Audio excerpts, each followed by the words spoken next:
ರೈತ ಸಂಘಟನೆಗಳ ಒಕ್ಕೂಟದ ವತಿಯಿಂದ ಪತ್ರಿಕಾಗೋಷ್ಠಿಯನ್ನು ಕರೆದಿರ್ತಕ್ಕಂಥ ಉದ್ದೇಶ, ಮೊನ್ನೆ ಭಾನುವಾರ RPI Republican party of India Baba Saheb Ambedkar ಅವರು ಕಟ್ಟಿರ್ತಕ್ಕಂಥ ಒಂದು ಶತಮಾನೋತ್ಸವ ಅಂಥ ಒಂದು ಕಾರ್ಯಕ್ರಮಕ್ಕೆ ಸ್ಥಳೀಯ ಜಿಲ್ಲಾಧ್ಯಕ್ಷರಾದಂಥ ಗುಟ್ಟಳ್ಳಿ ಶ್ರೀನಿವಾಸರವರು ನಮ್ಮ ಎಲ್ಲ ಸಂಘಟನೆಗಳನ್ನು ಆಹ್ವಾನಿಸಿದರು. ಅದರ ಮೇರೆಗೆ ನಾನು, ಹುಣಸನಹಳ್ಳಿ ವೆಂಕಟೇಶ್, ಚಿಕ್ಕನಾರಾಯಣ, ಇನ್ನೂ ಅನೇಕ ಮುಖಂಡರು, ಅಯ್ಯಪ್ಪ ನಾರಾಯಣ ಸ್ವಾಮಿ, ಉಪೇಂದ್ರ, ಐಪಲ್ಲಿ ನಾರಾಯಣ ಸ್ವಾಮಣ್ಣವರು ಸೇರಿ ನಾವು ಇಲ್ಲಿ ಕಾಯ್ತಾ ಇದ್ವಿ ಕಾರ್ಯಕ್ರಮಕ್ಕೆ.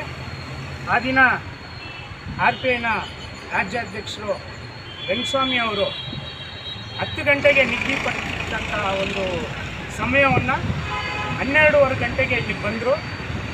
ಬಂದಿದ ತಕ್ಷಣ ಏಕಾಏಕಿ ಜನರಿಲ್ಲ ಅಂತೇಳ್ಬಿಟ್ಟು ಕೆಂಡಮಂಡಲ ಅಂದರು. ಆಗ ನಾನು, ಇಲ್ಲ ಅಣ್ಣ, ಗುಟ್ಟಳ್ಳಿ ಶ್ರೀನಿವಾಸ ತುಂಬ ಕಷ್ಟಪಟ್ಟಿದ್ದಾನೆ, ಕಾರ್ಯಕ್ರಮ ಮಾಡ್ತಾ ಇದ್ದಾನೆ ಅಂತೇಳಿದ್ದಕ್ಕೆ, ನೀನು ಅದೆಲ್ಲ ಮಾತಾಡಬಾರ್ದು, ಬೇರೆ ರಾಜ್ಯಾಧ್ಯಕ್ಷರ ಥರ ಅಲ್ಲ ನಾನು ಅಂತ ಹೇಳ್ಬಿಟ್ಟು ಒಂದು ರೀತಿಯಲ್ಲಿ ಖಾರವಾಗಿ ಮಾತಾಡಿದ್ರು. ಸರಿ, ಇಲ್ಲಿ ಕೃಷ್ಣನಲ್ಲಿ ನಾವು ಏನು ಮಾತಾಡೋದು ಬೇಡ ಅಂತ ಹೇಳ್ಬಿಟ್ಟು ವೇದಿಕೆಯ ಕಾರ್ಯಕ್ರಮಕ್ಕೆ ಆಗಮಿಸ್ತಿದ್ದಂಗೆ ನಾನು ಹೇಳಿದೆ, ಏನಣ್ಣ ತಾವು ಹಿರಿಯರಿದ್ದೀರಾ, ಈ ರೀತಿ ಮಾತಾಡ್ಬೋದಾ? ಇಷ್ಟೇ ನಾನು ಕೇಳಿದ್ದು, ಇಷ್ಟು ಮಾತ್ರ ಕೇಳಿದ್ದೆ. ಏಕಾಏಕಿ ಎಲ್ಲರೂ ಇದ್ದೀರಿ, ಏಕಾಏಕಿ ನನ್ನ ಕೊರಳಿನ ಪಟ್ಟಿ ಇದಕ್ಕೆ ಪ್ರಯತ್ನ ಮಾಡಿದ್ರು. ನನ್ನ ಕೊರಳಲ್ಲಿರ್ತಕ್ಕಂಥ ಚೈನು ನನ್ನ ಕೈಗೆ ಬಂತು. ಇಷ್ಟು ಮಾತ್ರ ಆಯಿತು. ಆಯು ನಾವು ಬಂದ್ಬಿಟ್ಟು ಆಚೆ.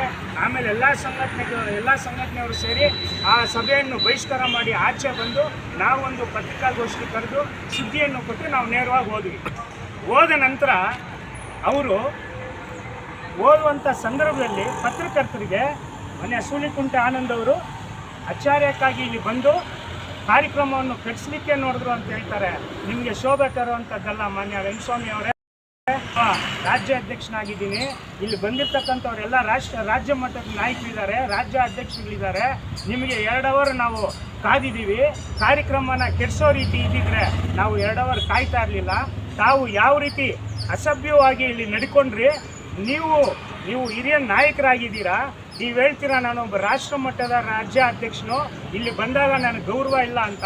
ನೀವು ನಡ್ಕೊಂಡಂಥ ರೀತಿಯಲ್ಲಿ ನಾನೇನಾದರೂ ನಡ್ಕೊಂಡಿದ್ದಿದ್ರೆ ರಾಜ್ಯದಲ್ಲಿ ನಿಮ್ಮ ಮರ್ಯಾದೆ ಏನಾಗ್ತಾಯಿತ್ತು ಅಂತಕ್ಕಂಥದ್ದನ್ನು ನೀವು ತಿಳ್ಕೊಬೇಕಾಗುತ್ತೆ. ನೀವು ಹೋದಂಥ ಸಂದರ್ಭದಲ್ಲಿ ಹೇಳ್ತೀರಿ ಆನಂದನ ನಾನು ಶ್ರಮಿಸಿದ್ದೀನಿ ಅಂತ. ನೀವು ನನ್ನನ್ನು ಶ್ರಮಿಸೋ ಅಂಥದ್ದು ಏನು ಪರಿಜ್ಞಾನ ನನಗೇನಿಲ್ಲ, ನಿಮಗೇನು ಅಂಥ ಒಂದು ಸಂದರ್ಭ ಏನಿಲ್ಲ.